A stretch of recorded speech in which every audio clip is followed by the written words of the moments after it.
il peut tout faire. Le créateur du ciel et de la terre, il peut tout faire. Celui qui a pris tous nos problèmes, nos péchés, toutes nos maladies. Une fois que nous avons nos problèmes au calvaire, il peut tout faire. Celui qui ne veut qu'aucun périsse, il ne veut pas que le pécheur périsse, il ne veut pas que celui qui souffre périsse, il ne veut même pas que les moqueurs périssent.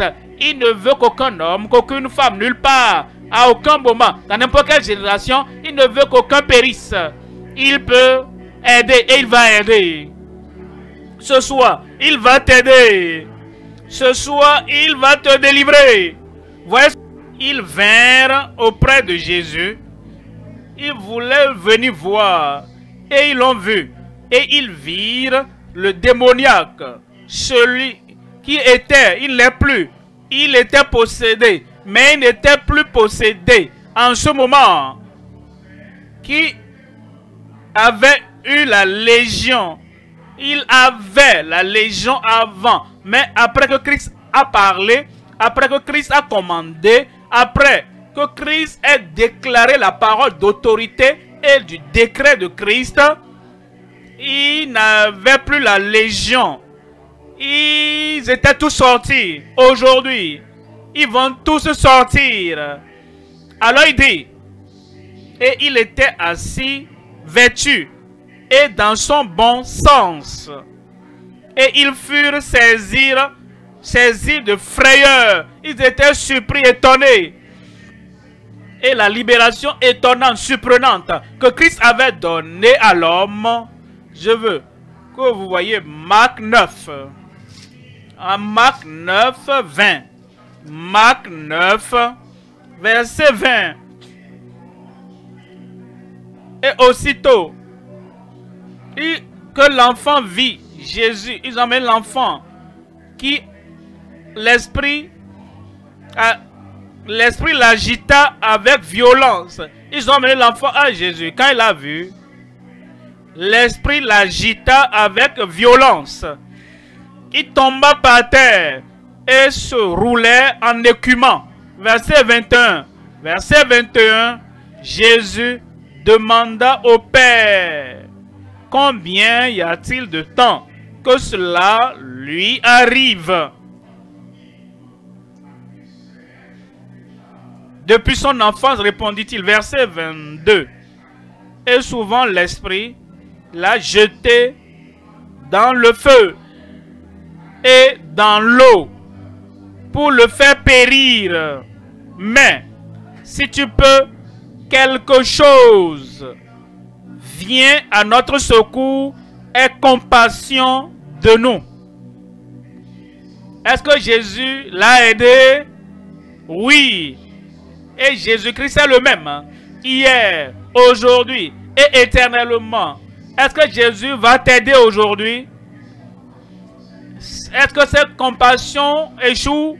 Ces compassions atteignent le ciel. Ces compassions sont de génération en génération, d'un homme à un autre, d'une femme à une autre, d'un enfant à un autre.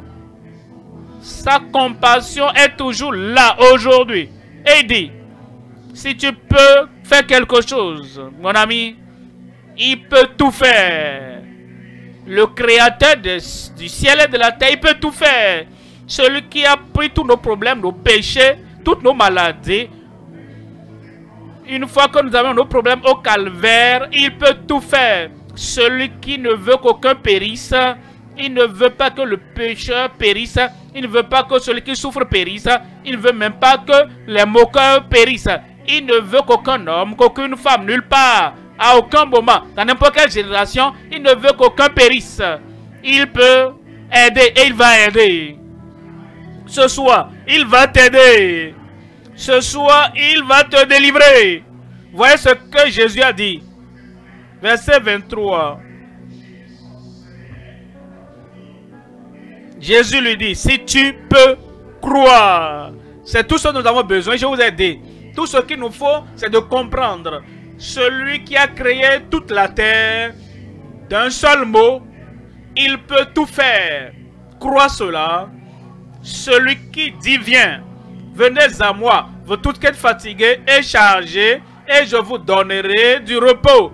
Il t'a déjà invité. Et parce qu'il t'a invité, tu peux croire. Si tu peux croire, celui qui dit aux gens comme toi, dans ces jours passés, il a guéri plusieurs, il a délivré plusieurs, il a ôté, délivré les toxicomanes, il leur a arraché la drogue. Celui qui a donné la paix du cœur, la paix dans leur esprit à d'autres personnes, il est là pour toi. Ainsi donc tu dois croire.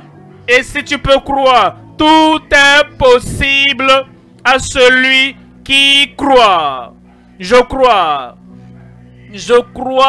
qu'il peut délivrer tout démoniaque ce soir. Je crois qu'il peut affranchir quiconque est lié de tout joug, de toute chaîne, de tout lien.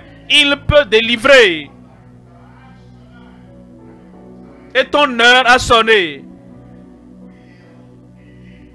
Il va te délivrer. Hébreux, chapitre 2, 14. Hébreux 2, 14. Ainsi donc, puisque les enfants participent au sang et à la chair, il y a également participé lui-même, afin que par la mort, il anéantit celui qui a la puissance de la mort, c'est-à-dire le diable. Il est mort pour nous et il a accompli la prophétie pour que le serpent le blesse le talon, mais le Fils de Dieu, la postérité de la femme, va éclater, détruire, anéantir la tête de ce serpent. Cet esprit de serpent dans ta vie, la tête est déjà brisée ce soir.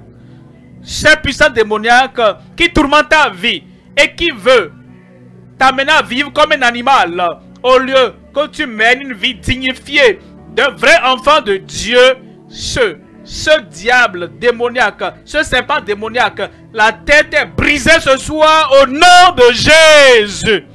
Verset 15. Verset 15. Et qui délivra tous ceux qui, par crainte de la mort, étaient toute leur vie retenus dans la servitude. Ceux qui étaient livrés, étaient dans les chaînes à cause de la puissance des méchants ce soir. La délivrance est venue. En 1er Jean chapitre 3, verset 8. 1er Jean chapitre 3, verset 8. Celui qui pêche est du diable. Le diable pêche dès le commencement. Car le diable pêche dès le commencement. C'est pour cette raison, c'est pour cette fin, c'est à cause de cela, le Fils de Dieu apparu afin de détruire les œuvres du diable. C'est accompli. Toutes les œuvres du diable sont détruites.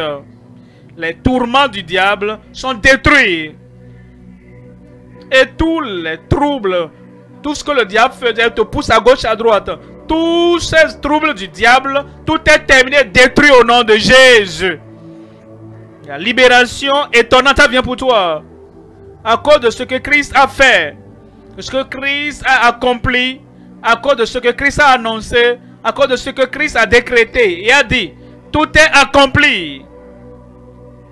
Cette libération étonnante, surprenante, est venue ce soir. Et tu es affranchi de tous les liens du diable.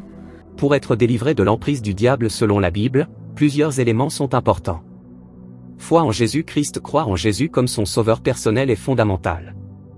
La Bible enseigne que Jésus est venu pour délivrer les gens du pouvoir de Satan. Car Dieu a tant aimé le monde qu'il a donné son Fils unique, afin que quiconque croit en lui ne périsse point, mais qu'il ait la vie éternelle. Jean 3 verset 16. Confession et repentance. Reconnaître ses péchés et se repentir est essentiel pour être délivré de l'emprise du diable. Si nous confessons nos péchés, il est fidèle et juste pour nous les pardonner, et pour nous purifier de toute iniquité. 1 Jean 1 verset 9. Résister au diable. La Bible enseigne de résister au diable et de le rejeter par la puissance de Dieu. Soumettez-vous donc à Dieu, Résistez au diable, et il fuira loin de vous. Jacques 4 verset 7. Prière et dépendance de Dieu. La prière et la dépendance de Dieu sont des armes spirituelles efficaces contre les attaques du diable. Veillez et priez, afin que vous ne tombiez pas dans la tentation. L'esprit est bien disposé, mais la chair est faible. Matthieu 26 verset 41. Marcher dans la lumière. Vivre selon les enseignements de Jésus et marcher dans la lumière divine est crucial pour rester délivré de l'emprise du diable. Si nous marchons dans la lumière, comme il est lui-même dans la lumière, nous sommes mutuellement en communion, et le sang de Jésus son Fils nous purifie de tout péché. 1 Jean 1 verset 7. En suivant ces principes et en s'appuyant sur la puissance de Dieu, on peut être délivré de l'emprise du diable selon la foi chrétienne. Merci pasteur. Que Dieu vous encourage.